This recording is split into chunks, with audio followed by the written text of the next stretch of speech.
Hello, Jackie Roby here, Chief Excellence Officer of Inspire Journey Consulting. And I am very thrilled to have Nishant Badami here, owner of Ubuntu. Nishant and I met through the Transformational Travel Council, and she has incredible things to share with us today. So, welcome, Nishant. Thank you, Jackie. I'm very, very honored and thankful for you to get me onto this platform. Yeah. So we both were in the travel designer program through the TTC.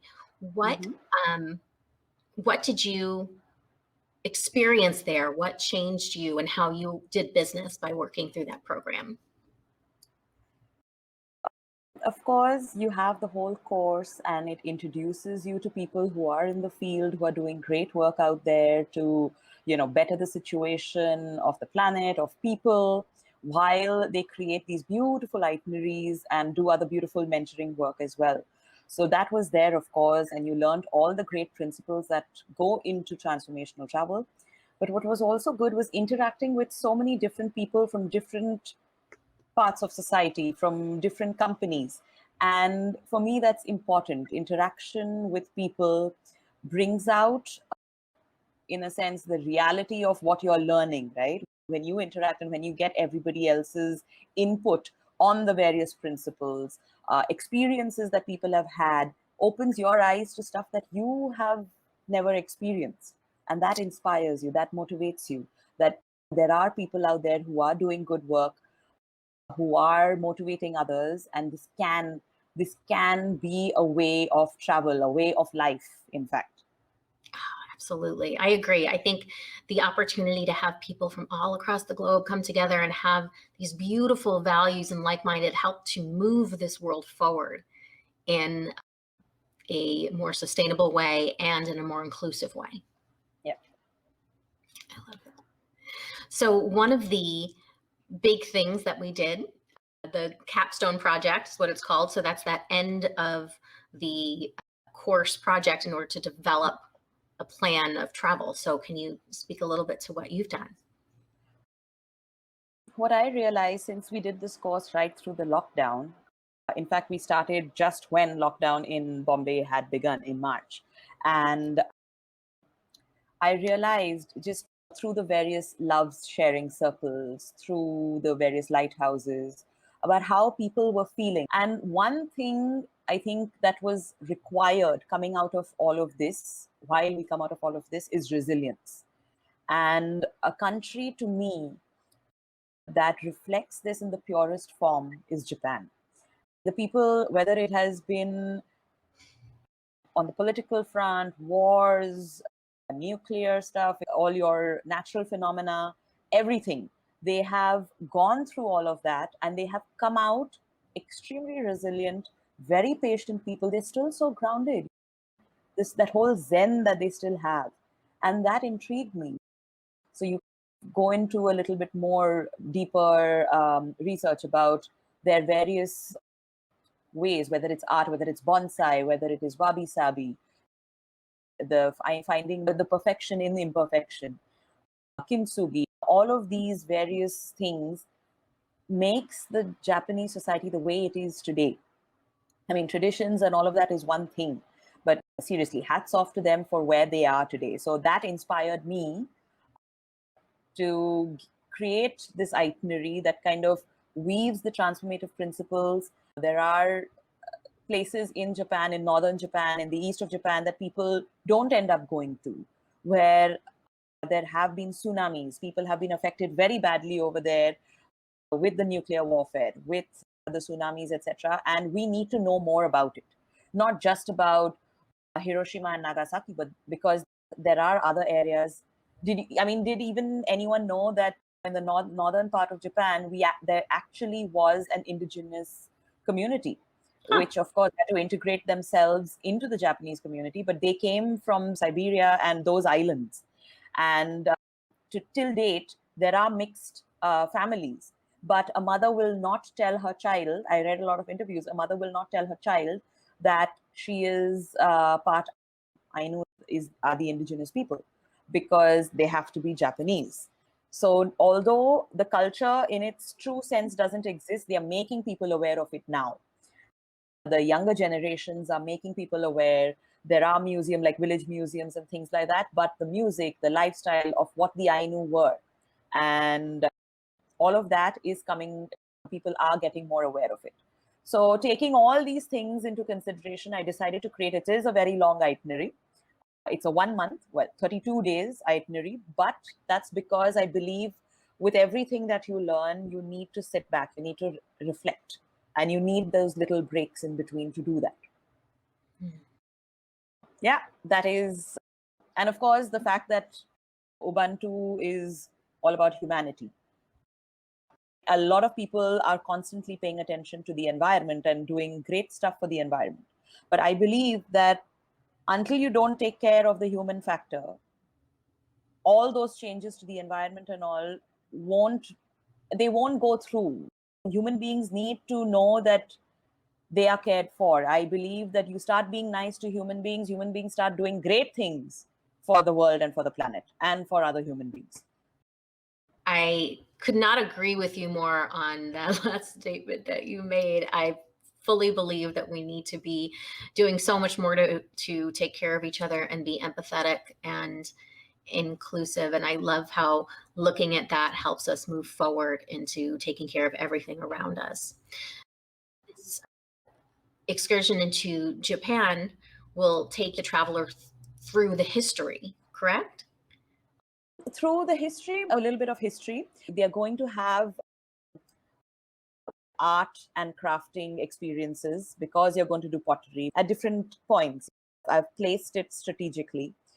There's also a beautiful experience in the northern part where you have the guardians of nature, of the mountains. And there is a beautiful 5-6 day experience where you climb up one of these mountains. There's a shrine over there. You have waterfall bathing. You learn, you chant. So it's like a pilgrimage. And the person that I'm partnering up with, who's also Carl, he's in Japan and he's a TTC ally.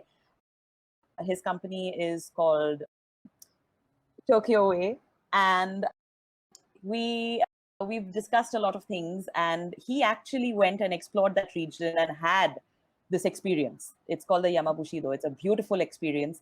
He had that experience and he said it was truly transformational. So it's a mix of everything. There is nature. There is a beautiful long walk as well that you take along the eastern coast, the northeastern coast, where the tsunami had hit. You will be living and interacting with locals. So you will learn that there is history, but it will be a more interactive, one-on-one. It's through stories, real stories, not something textbook, not something academic. You will learn the story of the Japanese through their art, through their craft, through their prayers, through their earliest inhabitants, through the stories of the villagers. That is, I think, the right way, especially these cultures that seem exotic, so to speak.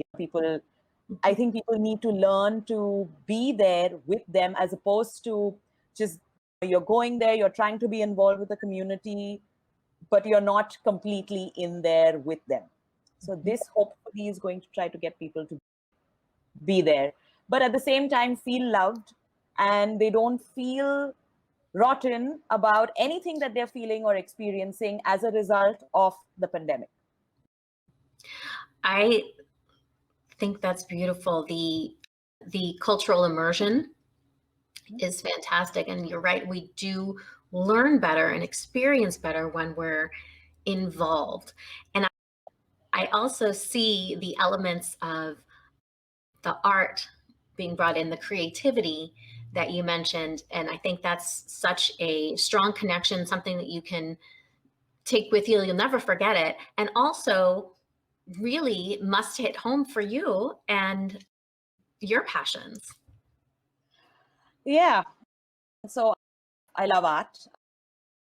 I've never been trained formally with any craft or with any art. It's always something that I've taught myself or just, carried on doing. And it's started being appreciated.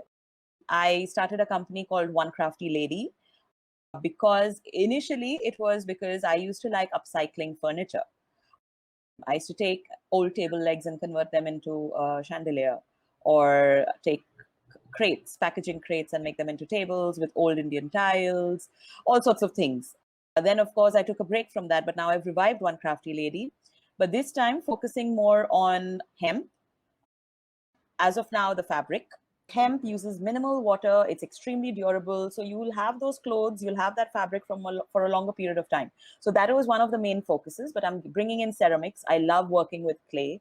I have now started selling my art. And once I do, 20 to 25% of whatever I make will go to a particular organization, depending, of course, on what I've painted. Yeah. You're just an extraordinary person. Thank you for giving all of these gifts to the world and then monetarily giving back. You're already giving energetically. And I just think that's very special. Thank you.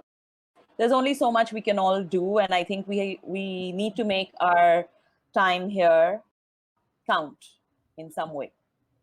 Absolutely. Last thing I wanted to ask you, as we go through life and we make these transitions and have this experience with travel, we experience a lot within in who we are, how we see ourselves. And I wanted to know if there is an experience that you have that you could share about how travel has changed you in a way of either the DEI space or in body acceptance. I've been traveling ever since I was about, 7 years old. My parents lived in Nigeria, and every time we had holidays, we would come back to India via Europe, or we'd go elsewhere, but travel was always on the agenda. And we traveled, of course, very differently then. I was a child, and we went along with where our parents took us, although they gave us some really nice experiences. There was interaction with other people. But I would say not one particular incident, but time and again, I realized that, again, it's the human element. When you interact with someone, you learn so much. You learn to let go of any sort of ego that you have, because you learn to see that other people have gone through so many things that what you went through probably seems something that maybe I have fussed over. I look back at that and I'm like, this is nothing in comparison. Of course, I respect what I went through. That's what I went through. I experienced at that point. But you're humbled when you meet people. You're humbled, whoever it is. I've had the most luxurious experiences, but I've had the most grounding experiences in a small village. But also what I've realized is keeping in touch with some of these people. They have come to mean so much to me. I might not talk to them every day. It'll be once in 3 months, once in 4 months. They come to mind, you send a message, you send an email. And these are the things that I hold on to. These are the things that I want to inculcate in my 8-year-old when she travels. It's about these interactions, how humbling they are. And that in itself makes you want to do so much more for the world. I know a safari or going to a national park and such, that forest bathing is beautiful. It is very transforming. I, in fact, just had a recent experience in the south of India in Kabini, where even if we didn't find the tiger or the black panther or anything, just sitting there listening to the calls of the birds, of the deer, and identifying them, or just sitting there at peace. It was beautiful and it was transformational. But that, as much as it is transformational, I still think the interaction with another human being is a lot more transformational. I can't pinpoint exactly where and how you transform internally, but it's your mindset changes. And for me, doing this whole course with the TTC, interacting with all of you guys, has made me appreciate that even more. Yeah. Absolutely. I think that interaction with other people gives you that perspective. It sounds like that's what your path really showed you, was different walks of life, different perspective, but really the element drilled down of humanity. Yeah. That's amazing. Nishant, I am so grateful to have you here, grateful for your time. How can everybody find you? You could follow the Ubuntu Life on Instagram. You could follow One Crafty Lady 02 as well, if you all want something, want to see another side of me. And otherwise, you have Nishant Badami. Yes, 3 Instagram handles. But yeah, Nishant Badami, the Ubuntu Life, and One Crafty Lady 02. And Jackie, thanks so much for this opportunity. Thank you, and have a gorgeous day. Stay inspired.